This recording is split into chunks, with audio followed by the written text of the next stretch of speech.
एक लड़की जिसका नाम रमशा होता है, वो जा रही होती है एक गांव की साइड पर। वो जाते हुए देखती है कि गांव बहुत अजीब सा है। गांव में अजीब अजीब से दरख्त हैं और पास आसपास कोई है भी नहीं। रमशा अकेली इसलिए होती है क्योंकि रमशा के जो पेरेंट्स हैं वो नहीं होते। सिर्फ रमशा अकेली रहती होती है। रमशा जा रही होती है तो वो देखती है कि एक दरख्त है, उसके नीचे एक ताज है जो बहुत ज़्यादा अजीब सा है, जिसकी आंखें बनी हुई हैं, उसकी एक नाक है। उसे देखने में ये बात मालूम हो रही थी कि ये जो ताज है ये यहाँ किसी लोगों का नहीं, ये कहीं और से आया हुआ है।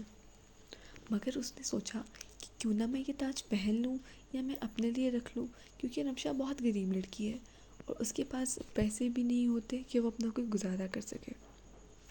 जैसे ही वो ताज पहनती है उठाकर, तो उस ताज में से आवाज़ आती है कि आप जो हुक्म देंगी हम पूरा करेंगे। वो ये बात सुनकर बहुत खुश होती है। उसको ये लगता है कि ये ताज कोई मैजिकल क्राउन है, मतलब इसमें मैजिक है और मैं इससे जो काम करूँगी वो कर देगा ये। तो ये बात सुनकर बहुत खुश होती है। फिर ऐसा होता है कि रमशा बहुत सोचती है कि मैं इस ताज को पहनकर ऐसा क्या करूँ जो मैं कर सकूँ। फिर वो सोचती है तो मेरे पास तो पैसे नहीं हैं, मैं ऐसा करती हूँ कि मैं लोगों के पैसे चुरा लेती हूँ। मैं यहाँ पर इस ताज से गायब हो जाऊँगी। इस ताज को पहनते ही मैं इससे कहूँगी कि तुम गायब कर दो मुझे, कि मैं किसी को नज़र ना आऊँ, और फिर मैं लोगों की चीज़ें चुरा लिया करूँगी और वो मेरी हो जाया करेंगी। इसी तरह करके रमशा ने एक दफ़ा ऐसे किया, किसी के घर में चोरी की, वहाँ पर उनका पैसा ले गई, सारे पैसे ले गई।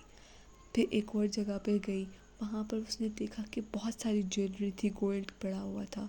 तो उसने एक दुकान थी, वो उस दुकान में से सारा गोल्ड चोरी कर लिया।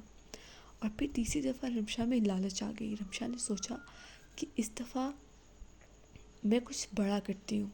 फिर वो सोचने लगी कि क्या ऐसा किया जाए, मगर खैर फिर उसने सोचा कि क्यों ना इस दफ़ा मैं किसी कपड़े कोई कपड़ों वाली चीज़ें ख़रीद लूँ, ताकि मैं बहुत सारे कपड़े जो हैं वो पहन सकूँ, मतलब कि चोरी कर लूँ। ख़रीदना नहीं है, उसने चोरी करना था। खैर उसने चोरी करने के लिए सोचा तो उसने वहाँ से वो चोरी कर ली। मगर रमशा ये बात नहीं जानती थी कि इस ताज को पहनने के बाद इंसान सिर्फ 3 ही गलत काम कर सकता है। अगर वो 3 से ज़्यादा गलत काम करेगा तो ये ताज उसको सज़ा देता है उसकी गलती के मुताबिक, क्योंकि ये ताज अच्छे कामों के लिए बना था। अब आप सोच रहे होंगे कि ये ताज आया कहाँ से था। दरअसल ये ताज ग्लिटर वुड के लोगों का था। ग्लिटर वुड में ऐसे लोग रहते हैं जो बहुत अजीब हैं, छोटे छोटे से होते हैं। इन्होंने अपने ऊपर एक बड़ी सी चादर ली हुई होती है और सर पर एक बहुत बड़ी सी हैट पहनी हुई होती है। और वो सोचती है, और वो ये जो सब कुछ होता है ये ताज उन ग्लिटर वालों का होता है, ग्लिटर वुड वालों का। खैर जब ये तीसरा बुरा काम कर लेती है तो अब ताज इसको सज़ा देता है कि इसने चोरी की है।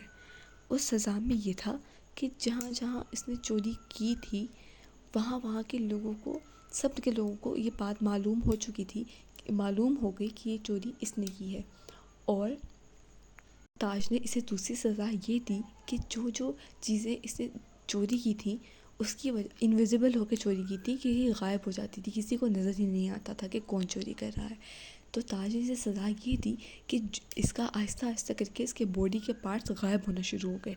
मतलब कि पहले इसका हाथ गायब होना शुरू हो गया, बाजू, टांग, नाक, आँख, इस तरह करके इसको ना नज़र आता था, ना सांस ले पाती थी, ये मुंह से सांस लेना शुरू हो गई। इसने बहुत सोचा कि इसने बहुत परेशान हुई कि ये मेरे साथ क्या हो गया है, मगर ये छोटी बच्ची थी, इससे गलती हो गई। फिर ग्लिटर लैंड के लोगों को मालूम हुआ कि ऐसी लड़की के पास कोई ताज है। ये इसके पास आए, उन्होंने इसके सर से ताज उतारा और उसे कहा, ग्लिटर लैंड के एक लड़के ने वो ताज पहना अपने सर पर और उससे ताज को ये हुक्म दिया कि इस लड़की को वापस ठीक कर दिया जाए। और फिर ताज ने लड़की को वापस ठीक कर दिया।